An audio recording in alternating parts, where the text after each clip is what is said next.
김용 교수님, 저희 계속 초기에 있는 분들은 잘 아시는데 이렇게 또 영광스럽게 또 저희 은사님이시고 스승님이신 교수님을 소개하게 돼서 너무 무척 제가 오늘 감격스럽고 기쁜 날입니다. 여러분, 잠깐 모르시는 분들을 위해서 교수님을 소개해드리면은 한국교회를 대표하는 너무 훌륭하신 구약 신학자이시고 또 전 총신대 총장과 백석대 부총장을 역임하셨고 지금은 은퇴 후에도 사무엘연구원 원장과 또 아에타 총장으로서 그 아시아 태평양 지역의 선교사님들의 훈련을 지속해 주시고 계십니다. 여러분, 오늘 그 예배 끝나고 나서도 21일에 우리 터키 선교사님 또 가서 만나시고 또 선교에 대한 일들을 이렇게 진행해 주십니다. 여러분, 무엇보다 제가 이렇게 우리 김현 총장님 존경하는 이유는 제가 유학을 준비할 때 모든 교수님들이 찬성을 했거든요. 유일하게 반대하고 개척하라 그래서 여러분 만난 겁니다. 할렐루야. 좋으신 분이시죠? 참 좋으시고요.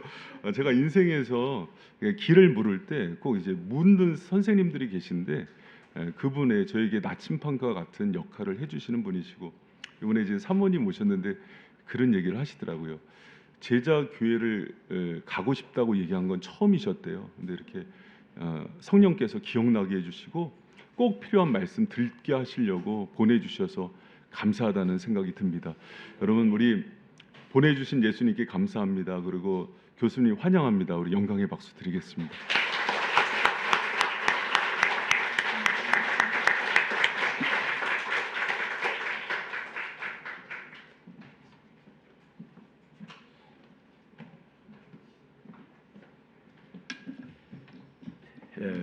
만나서 반갑습니다.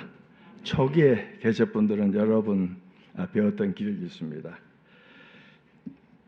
오늘 여러분과 함께 나누려는 말씀은 예수님이 세우시려던 교회. 바이샘 교회는 좋은 교회입니까? 왜 좋은 교회죠? 예수님이 함께한 교회. 그건 최고죠. 주께서 임재하시면 회개가 일어납니다. 주께서 임재하시면 변화가 생깁니다. 여러분의 교회는 훈련이 정말 잘 됐네요. 많은 분들 가면 우리 목사님 설교가 좋아요, 성가대가 좋아요, 우리 교회 건물이 좋아요. 근데 한참 얘기해도 예수님은 안 나와요. 가장 중요한 것은 가장 좋은 교회는 좋은 교인이 많으면 됩니다.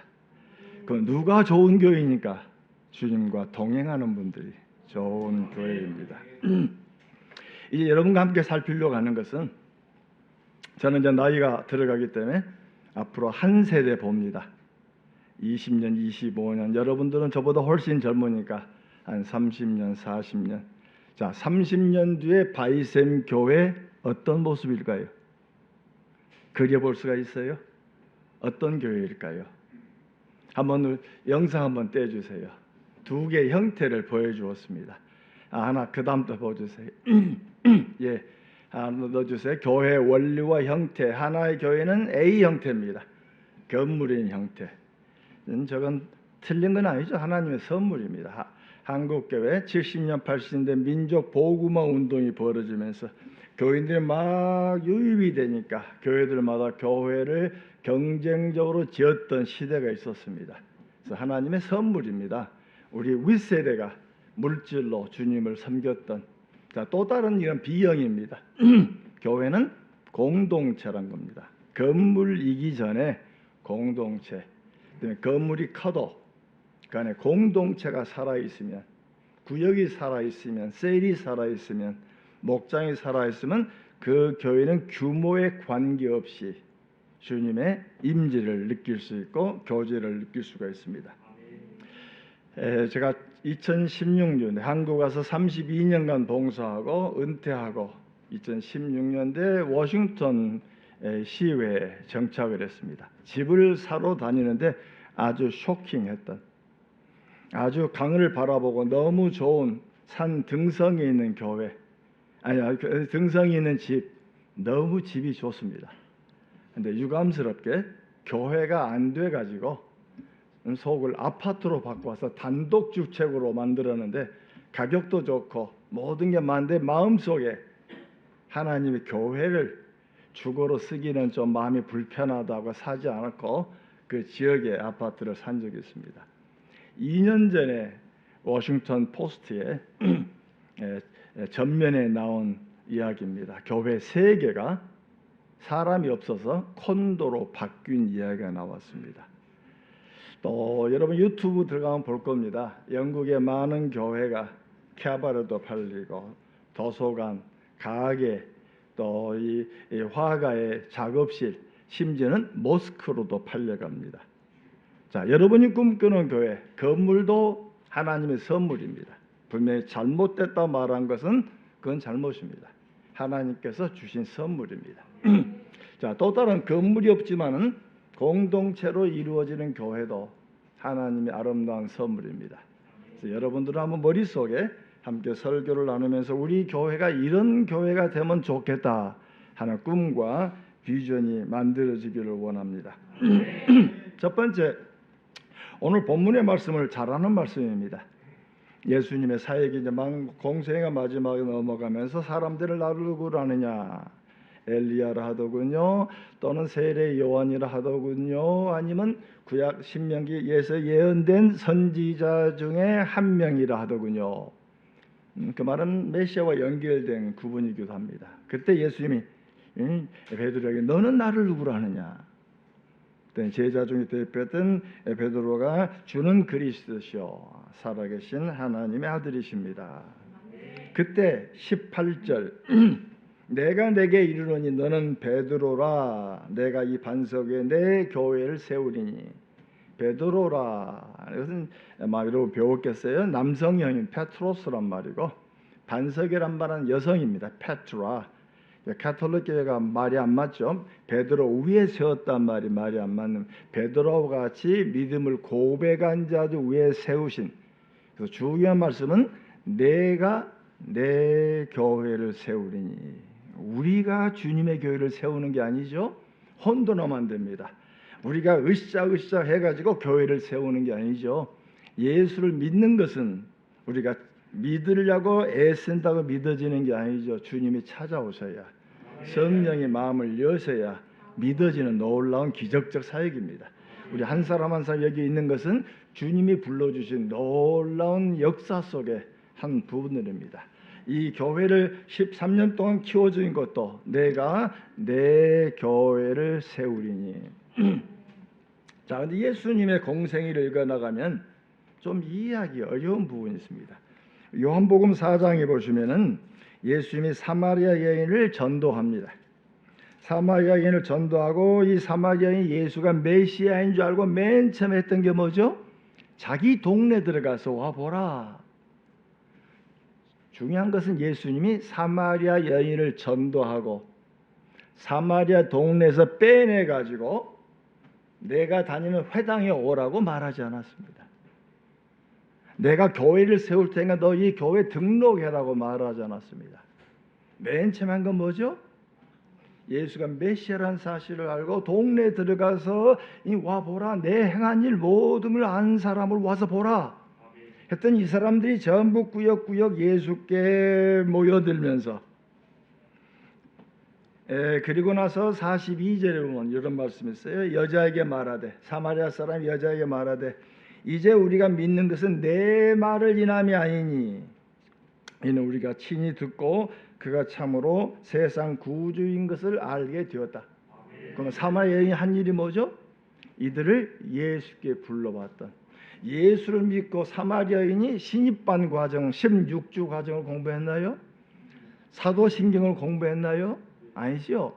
예수를 믿자마자 불신 영혼들에게 찾아가서 불러들인, 이건 구약을 이해하는 말입니다. 예수를 믿으면 우리를 가르치는 분은 성령님이십니다. 우리가 예수를 알고 너무너무 좋아가지고 막 친구들에게 복음을 전할 수밖에 없는, 왜? 이 좋은 이 부분을 얘기하려고. 근데 우리는 교회에서 이들을 데리고 6개월쯤 정도 공부를 시키다 보면 열정이 다 죽어버립니다.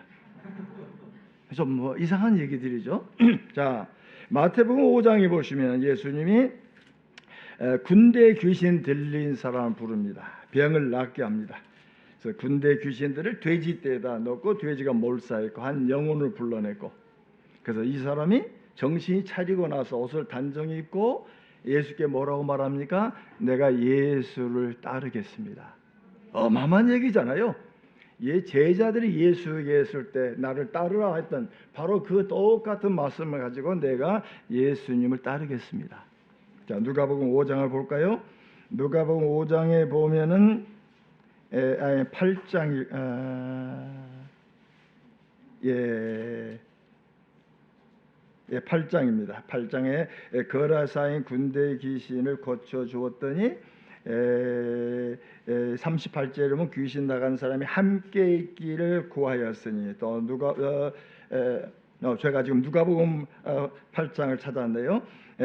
있기를 구원했더니 예수께서 그를 보내시며 이르시되 집에 돌아가 하나님이 내게 어떻게 큰 일을 행하셨는가를 말하라. 그랬더니 그가 자기 동네 가서 자기 행한 일을 얘기했더니 온 속내 전파되었더라. 지금은 이 거라사 지역은 요단 동편 북부 지역입니다. 그랬더니 그 위에 근처에 두로 지역의 순이보게로란 여인이 예수를 찾아와서 나는 유대인에게 왔지 이방인 오지 않았다. 그랬더니 개도 땅 아래 상 아래는 푸스루기를 먹습니다. 그 내용을 설명하는 성경 구절은 이 순이보게 사는 여인이 예수님이 병을 낫게 한다는 얘기를 들었어요. 누구한테 들었을까요? 거라사 청정이 자기 동네 가서 가족들에게 얘기하고, 마가복음 5장에 보면 가족들에게 전가하고 주변 공동체를 들었더니 얘기가 퍼져 나가서 전혀 면식도 없는 한 여인에게 하고 그 여인의 입술을 통해서 고백된 사실을 봅니다. 자, 예수님의 행적을 보면 예수를 믿자마자 바이셈 교회로 불러들이지 않고 너는 집으로 가서 그 안에서 복음을 증거해라. 자, 이 말씀을 기억하시면서 우리 본문으로 다시 돌아옵시다. 마태복음 16장에 보시면은 내가 내 교회를 세운다. 내가 내 교회를 세운다는 말은 이 헬라 말로 오이코도메오란 말인데 오이코스란 말과 같은 단어입니다. 오이코스란 말은 집이란 말입니다.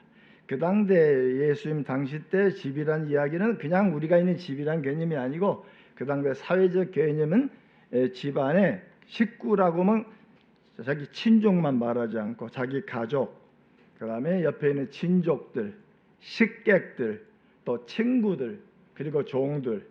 혹시 여러분 나중에 폼페이에 가시면 바로 주후 1세기에 살았던 그들의 주거 환경을 봅니다. 작은 집은 한 30명 정도 사는 집들이고 큰 집은 50명 이상 사는 사람들. 그래서 그 당대 초창기 교회 모습은 바로 가정 내에서 이루어진 얘기를 성경에서 읽어볼 수가 있습니다. 그래서 예수님께서 내가 베드로 너와 같은 믿음 있는 위에 내가 교회를 세운다. 이 말을 제일 잘 이해한 사람이 누구냐면 베드로입니다. 자, 그럼 베드로는 이 말씀 어떻게 이해했을까? 우리 베드로 전서로 옮겨가 보죠.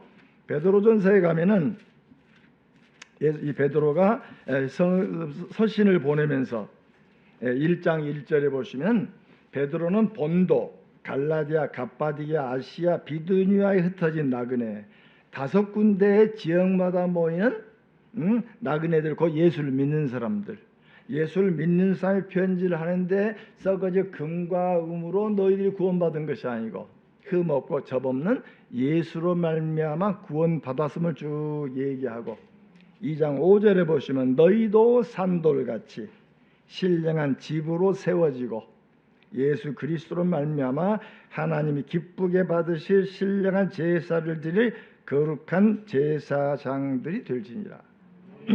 여기 너희 개인이 아니죠. 5군데에 모여있는 가정에 있는 교회의 교인들을 향해서 너희들은 산돌같이 신령한 집으로 세워지고, 지금 예수님이 마태복음 16장에서 얘기한 똑같은 오이코스란 단어를 이용해가지고 하나님이 너희를 신령한 집으로 세우고, 바로 신령한 집은 어떤 집이냐? 거룩한 제사를 드릴 제사장들로 불렀다. 우리 교인들은 교회를 다니던 구약의 제사장이 나오면 목사가 제사장이라고 말하는 건 성경적으로 안 맞아요. 그러니까 캐톨릭에서 지금은 그들은 예배가 아니고 제사를 드리기 때문에 사제가 구약의 제사장 직분을 한다고 말하죠. 우리 개신교는 그렇게 말하지 않습니다. 예수 믿는 한 사람 한 사람이 다 왕 같은 제사장들이고 그러면 제사는 어떤 거죠? 제사를 드리는 것. 누구를 위해서? 믿지 않은 영혼들을 주님 앞에 데려오는 제사들을 제사장으로 세우시고, 그래서 이 바로 이 5지역에 있는 가정에 모이는 교회들은 신령한 제사장들이고 신령한 제사를 드린다. 어떤 제사? 9절에 나옵니다. 2장 9절을 보시면 너희는 택한 족속이요 왕 같은 제사장들이요. 그 다음에 후반절에 가시면 기이한 빛에 들게 하신 자의 아름다운 덕을 선전케 하기 위함이다. 그럼 하나님 왜 우리 한 사람 한 사람들을 5지역의 교회 교인들을 불러가지고 왕 같은 제사장으로 세우셨는가? 우리를 부르신 하나님의 덕을 온 세상에 나팔을 불고 선전케 하려고, 전도케 하려고 모든 족속을 제자로 삼아 세상에 나아가는 주의 종들로 불렀습니다. 그러니까 지금 예수님의 가르침을 지금 반복하면서 세상에 선전기하게 합니다. 때문에 우리가 복음을 믿는 것은 이 교회당 내에서 문화개방, 음악개방하면서 으쌰으쌰 하는 것도 주된, 더 큰 일은 믿지 않은 영혼들에게 주님의 살아계심을 증거하는 일로 우리를 한 명 한 명 다 제사장으로 세웠다는 겁니다. 자, 그러면 우리 안양 지역에 바이샘 교회가 몇 개 있습니까? 바이샘 교회가 몇 개 있어요? 하나밖에 없어요? 목삼 교회가 250개나 되던데. 왜? 여러분 하나하나가 바이샘 교회입니다. 주일날 모이는 거 공적 예배예요. 그러면 주일 예배를 마치고 나가면 사적인 예배죠. 사적인 예배의 터전은 어딜까요? 여러분의 가정이 바이샘 교회입니다. 여러분의 직장이 바이샘 교회고, 바로 거기에 주님이 세우셔서 여러분을 신령한 제사장으로 세워서 온 땅에 주님을 선전케 하긴 하나님의 도구로 세우신 거죠. 그래서 우리 한 사람 한 사람이 주님의 부름받은 사명자들입니다. 그럼 목사는 뭐냐? 목사는 여러분을 훈련시킨 사람들입니다. 우리 많은 교회들은 목사 보고 전도하라 그러지만 성경은 그렇게 말하잖아요. 목사는 말씀을 가르치고 배운 사람이 믿지 않은 영혼들을 주에 불러들인 사역들. 그래서 가장 좋은 교회는 몇 명 모였냐도 중요하지만 더 좋은 교회는 지난해 몇 명 세례 주었는가. 불신 영혼이 우리 교회를 말미암아 어떻게 예수 믿고 변화되어졌는가. 기존 신자가 와서 수가 늘어간 것도 아름답지만 더 주님이 아름다운 것은 천국의 잔치를 벌리는 어마어마한 일들은 믿지 않은 영혼들이 바로 여러분을 통해서 예수를 알게 해도 여러분을 통해서 이곳을 통해서 훈련 받게 되는 그런 교회가 되기를 소원합니다. 그러면 베드로전 2장에 모든 사람을 선전케 모든 족속을 제자로 삼아라란 말만 있는 게 아니에요. 12절에 보시면 12절 후반절에 보시면 너희 선한 일을 보고 하나님께 영광을 돌리게 하라. 우리는 세상 속에 나아가지만 나아가면서 특별히 마태복음 28장의 대위명령, 지상명령은 웬만한 교인들은 압니다. 그게 우리 사명이죠 합니다. 근데 우리 사명은 멀리 선교사 보낸 걸로 끝내려고 그럽니다. 근데 성경은 그게 아니고 우리 한 사람 한 사람이 주의 복음을 전하는데 멀리 못 가니까 선교사를 파송하는 거죠. 근데 또 다른 명령이 있습니다.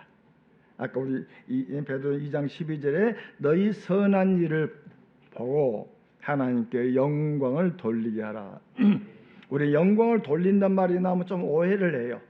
교회가 큰 축제를 끝나고 나면 우리 장로님도 나와서 광고하면서 하나님께 영광입니다. 영광의 박수를. 그 영광이라는 게 뭐죠? 우리가 해서 이렇게 영광을 바치는 겁니까? 영광을 바치는 말도 있어요. 네, 더 좋은 말은 우리 성경 다음을 찾아보십시다. 마태복음 5장 16절에 보시면은 너희는 빛이다. 분명히 성경이 얘기합니다. 빛이 되라고 말한 적 없어요. 너희는 이미 빛이다.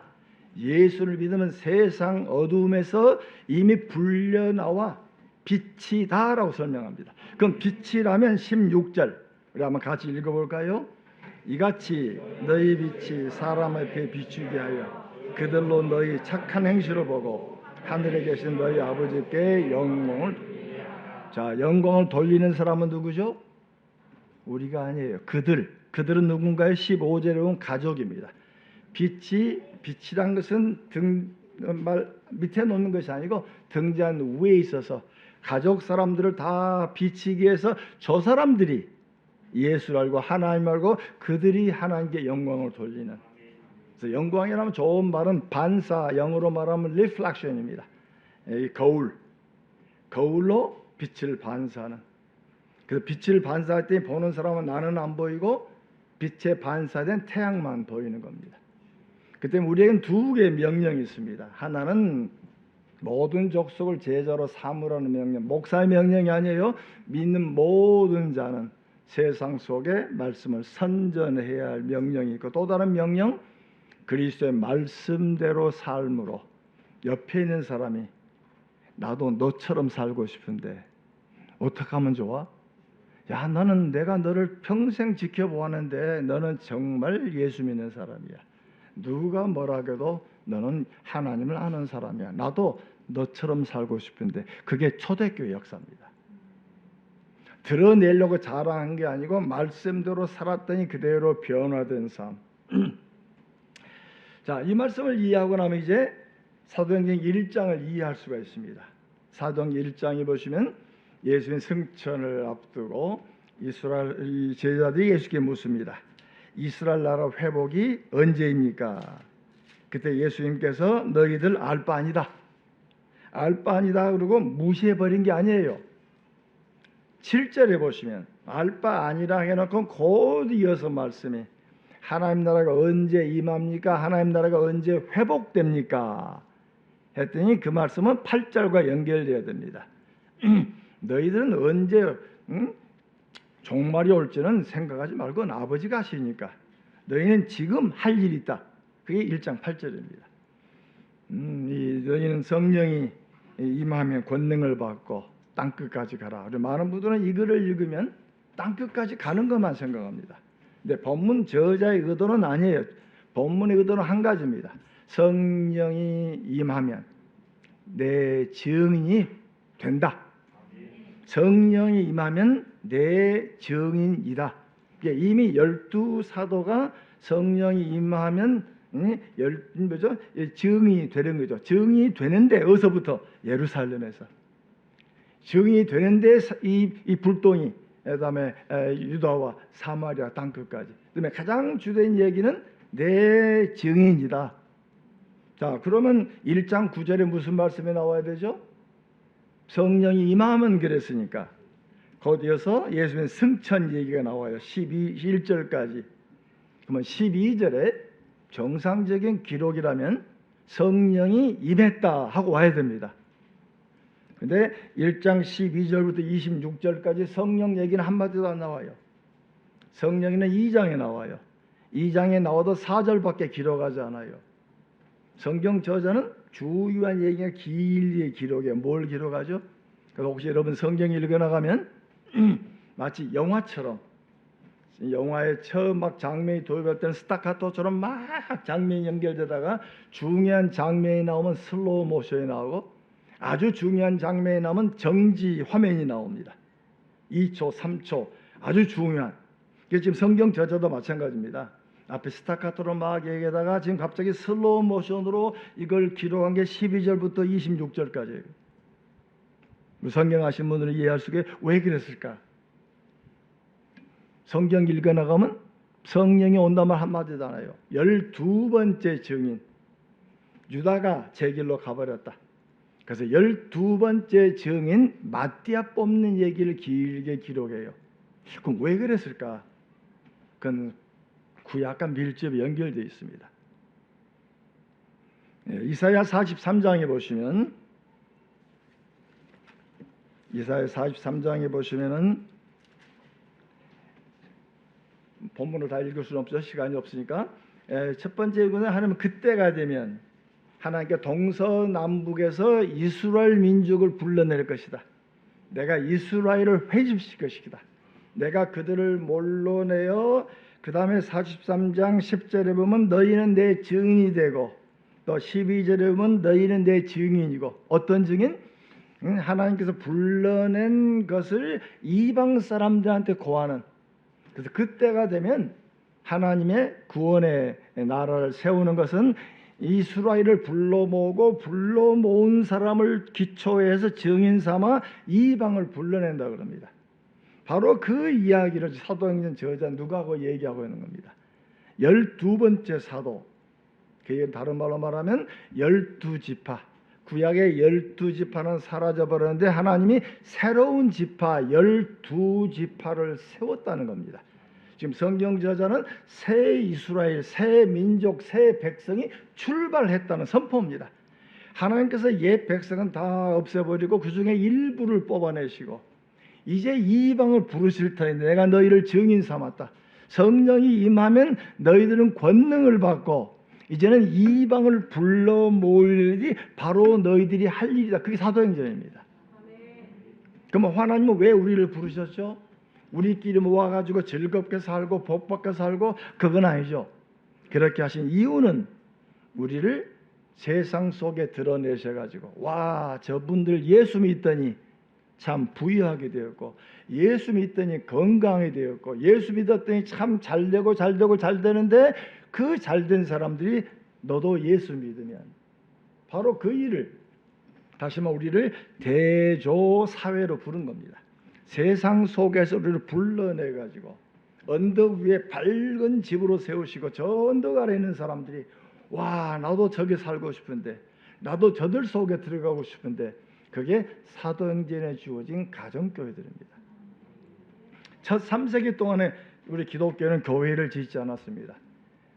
교회는 2세기 후반에 가정집 몇 사람들이 헌납한 증거는 고고학적으로 나타나고 공적 건물을 가진 건 4세기 이후입니다.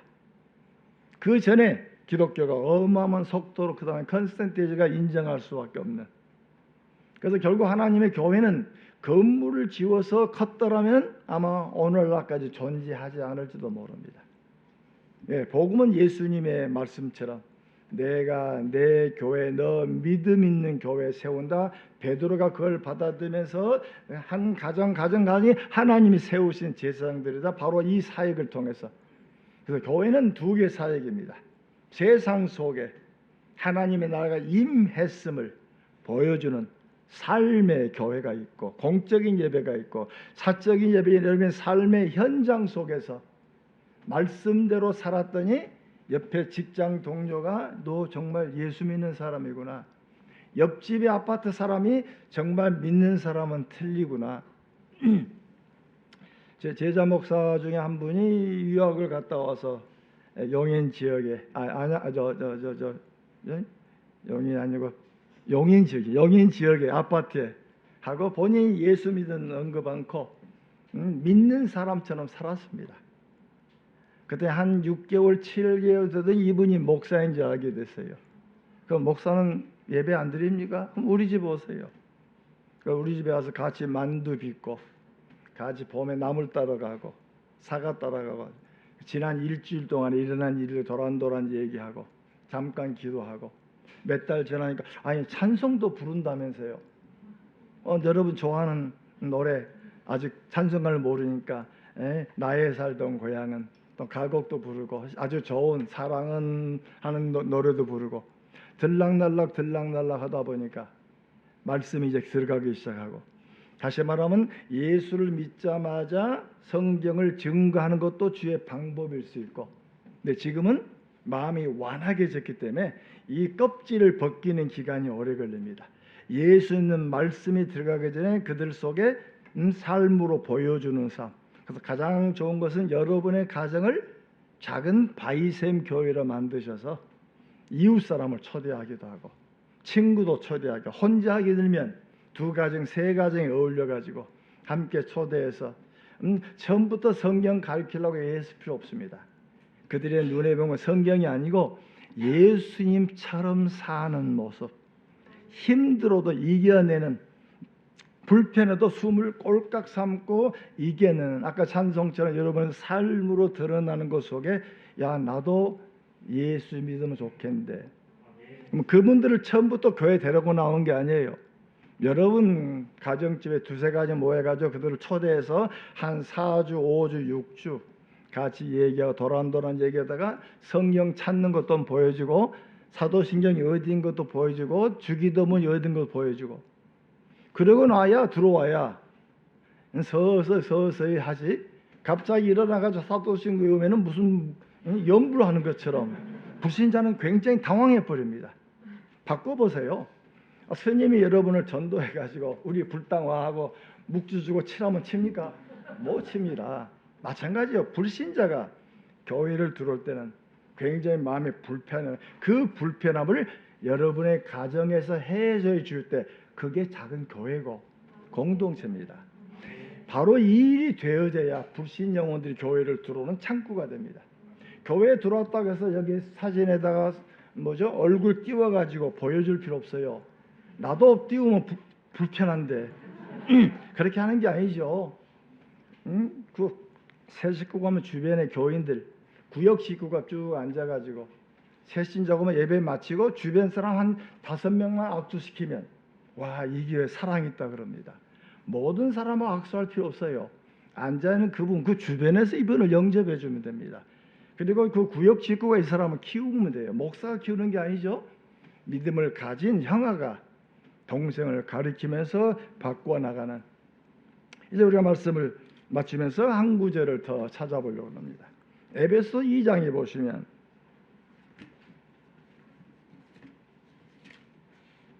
성경들을 많이 배우신 교회에서 제가 성경 여러 군데를 찾습니다. 근데 놀라운 건 빨리 찾으시네요. 에베소 2장 11절부터 22절에 보면은 우리는 그 앞에 예수 밖에, 약속의 밖에, 언약 밖에 하나님이 없는 사람, 믿음이 없는 사람, 무할례자들이었는데 예수가 우리를 불렀다는 겁니다. 그래서 13절에 보면 멀리 있던 너희가 예수 안에서 그리스도 피로 가까워졌다. 그러면서 15절에 보면 놀라운 말씀이 나와요. 이미 유대 공동체를 하나님이 불러내셨습니다. 그리고 이방인을 불렀어요. 불러서 이 둘을 합하여 한 새 사람을 세우시고, 먼저 믿는 사람, 이미 여기 있는 사람은 이미 주님 앞에서 이스라엘 민족이 된 셈이죠. 새 이스라엘. 이제 이방족들이, 하나님 모르는 사람들이 여러분의 가정을 통해서 그들이 끼어 들어옴을 말미암아서 우리가 하나의 공동체. 그것은 바울은 예수님의 가르침의 의미의 교회를 공동체라는 의미로 지금 확장하고 있습니다. 먼저 우리를 부르시고 그 다음에 믿지 않은 영혼들을 불러내시고 이방인들을 불렀는데, 그 당대는 할례 받지 않은 이방인들은, 유대인들은 무시했습니다. 아주 낮추었던. 근데 지금 사도 바울은 이미 우리를 부르셨고 그리고 이방인을 불렀는데 그 이방을 통해서 한 새 사람을 만들었다. 18절에 이 둘이 성령 안에서 함께 하나님께 나아감을 얻었고, 19절에 보시면 들어오는 사람들, 이방인을 향해서 너희는 외인도 아니요 나그네도 아니다. 이미 부름받은 성도들과 동일한 시민이고 하나님의 가족이다. 지금 우리의 마음은 지금 여기 있는 말씀처럼 이미 하나님의 가족으로 부르셨어요. 새 이스라엘로 부르셨어요. 새 이스라엘 부를 때 우리들의 가장 중요한 우리끼리 모여 사는 것이 아니고 불신 영혼들 우리 가정을 통해서 예수 알고 영접되어지고 여기 와 소개되어지고, 그래서 제가 소개돼서 이 사람이 서서히 우리 속에 서서히 묶여져가는 그런 교회. 그래서 22절에 보시면 사도 바울이 마지막에 얘기합니다. 21절에 보면 건물마다 아마 사도 바울이 예루살렘 여행을 해본 것 같습니다. 지금 어마어마한 헤롯 성전이 46년 동안 지어지는데 맨 밑에 있는 돌은 2톤짜리 돌입니다. 그게 또 몇백 킬로짜리 돌들 엮어서 벽이 만들어지고, 벽과 벽이 묶여져서 방이 만들어지고, 방과 방이 묶여져서 큰 건물로 되어가는 그 그림을 머리에 그리면서 먼저 믿는 사람이 밑에 주춧돌로 놓이고, 뒤에 믿는 사람이 그 위에 놓이고 새신자가 다시 이위에 놓이고 함께 교회로 엮어나 건물처럼 엮어나가는 그림을 얘기하다가 결론은 22절입니다. 에베소 2장 22절 함께 읽겠습니다. 너희가 성령 안에서 하나님의 거하실 초소가 되기 위하여 그리스도 예수 안에서 함께 지어져 가느니라. 현재 진행형입니다. 날마다 지어져 간다. 지어져 간다. 아까 오이코스란 말의 동사입니다. 또 처소란 말도 오이코스란 말의 변형입니다. 지금 사도 바울은 건물의 그림을 그리면서 우리들이 건물을 지으란 말씀이 아니죠. 돌과 돌이 세워져서 건물이 되는 것처럼 먼저 믿는 사람이 주춧돌이 되어지고 그 외에 믿는 사람이 올려져 가면서 하나님의 주님이 거하시는 초소가 되어져가는 바로 그 교회. 다시 한번 공동체입니다. 교회는 가족 공동체입니다. 그래서 초대교회 때 사도행전 읽어나가면 교회란 것은 아까 말한 오이코스면 10명, 20명씩 모이는 교회들. 그래서 베드로 사도행전 12장에 보면은 베드로가 감복에 있다가 나와서 어느 집에 가서 문을 두드렸어요. 그랬더니 로데라는 여자아이가 사환이 나와서 열어보고 베드로인 줄 알고 깜짝 놀라서 성경에 뭐라고 말하냐면 이 로데란 여자가 달려 들어갔다는 것은 집이 자그마한 집이 아니란 거죠. 한 50명, 60명씩 있는 친족과 친구들과 식객이 있는 어마어마한 큰 집. 그 집에 달려 들어가서 베드로가 왔다 그러니까 사람들이 베드로의 뭐 환상을 본 거냐고 꾸짖다가 나와서 베드로 영접한 적이 나옵니다. 그때 베드로가 내가 나온 것을 야고보에게 가서 얘기하라. 지금 야고보가 이 집이 없어요. 다른 집에 있으니까 다른 집에 가서 얘기하라. 예루살렘의 주변에 이런 가정 중 수많은 교회가 커져나가는, 다시 말하면 여러분의 가정을 중심으로 해서 커져나가는 주중에 교회들이 커져야 주일 교회는 커지는 겁니다. 교회라고 하는 것은 250명 개인이 모인 교회가 아니고 여러분의 한 가정교회, 두세 가정에 모여있는 구역교회, 이 구역교회들이 50개, 100개씩 묶여져 있는 교회가 되기를 바랍니다. 자, 그렇다면 이렇게 해서 이 묶여지는 교회, 여러 그룹 뛰는 교회, 이 교회를 여기다가 500명, 1000명짜리 교회를 짓는 것도 방법일 수 있죠. 또 다른 방법이 있죠. 250명, 300명이 되면 반을 뚝 잘라서 옆으로 파송해 준 것도 교회가 돼요. 바라기는 이 안양 주변에 제1 바이섬교회, 제2 바이섬교회, 아니 저 서울에도 제3의 바이섬교회. 우리 딸아이들이 뉴욕에서 공부를 하면서 팀 켈러 목사님 교회를 다녔습니다. 거기는 건물이 없어요. 현트 칼레스 몇 부 예배를 드리고 저 남쪽에 가서 히스패닉 동네에 가서 또 예배를 드리고 건물을 짓지 않습니다. 지금 미국도 이제는 교회를 지을 수 있는 경제 여건이 안 됩니다. 할아버지가 지은 교회, 아버지까지는 지었어요. 근데 재미난 것은 할아버지가 지은 교회를 손주 때 팝니다. 그러니까 사는 교회가 한인 교회들입니다. 근데 한인 교회들은 몇 대째 팔까요? 지금 당대 파는 교회가 꽤 많이 나타납니다. 왜? 신입 교인이 없으니까. 교회는 큰 건물이고 많이 모여두지만 다시 말하면 신입 교인들, 불신자의 이 구조, 불신자가 들어와서 예수 믿고 변화되는 이 구조가 깨져버리면 교회는 한 세대만에 죽는 겁니다. 그래서 우리 딸아이 그 교회 다녔더니 그 교회가 일부를 쪼개서 훈련된 선생을 중심해서 이를 목사 만들어 가지고 북부 뉴저지 개척한다니까 우리 큰아이가 그 교회 갔다가 이 교회가 커지니까 그중 일부가 보스턴을 개척한다니까 우리 딸아이는 결혼한 사위와 더불어서 보스턴 교회 개척하러도 옮겨갔어요. 난 내 딸이지만 참 존경스러워요. 둘째 딸은 거기에 인턴 때문에 뉴욕으로 갔다가 그 북부 마나탄 교회 개척한 팀으로 따라 들어갔고 거기서 훈련받고 결혼하고 그래서 얼마 전에 자랑 아닌 자랑을 좀 하려고 합니다. 우리 둘째 딸 아이가 셋인데 큰애가 6살짜리입니다. 딸 둘 이번에 마지막 아들 낳고 이 애가 공원에 가가지고 동양 사람이 보이면 전화기 뺏어가지고 지 엄마 전화번호를 넣어주면서 우리 엄마가 전화해라. 그럼 우리 집에서 밥 먹으면서 우리 엄마하고 성경 공부 좀 해라. 6살짜리 애가. 그래서 우리 딸아이니까 가르친 적 없대요. 왜? 자기 집에서 성경 공부한 것만 보여줬어요. 우리 집사람이 우리 딸네 집에 갔더니 어른 4명이 식당에 공부하는데 애들은 11명이 온통 이리 찌고 저리 뛰는데 관계없이 성경 공부한 곳에 우리 집사람도 감동을 먹고 내 딸이지만 참 훈련 잘 받았구나. 그러다가 이 딸아이 손녀딸이 공원에 가서 전화번호 달라 줬는데 하필이면 받은 게 우리 재수 씨가 받았어요. 이 아이는 자기 작은 할머니인지는 모르는 거죠. 그 놀래 가지고 전화했더니 우리 딸아이가 전화를 받고 어찌된 일이냐.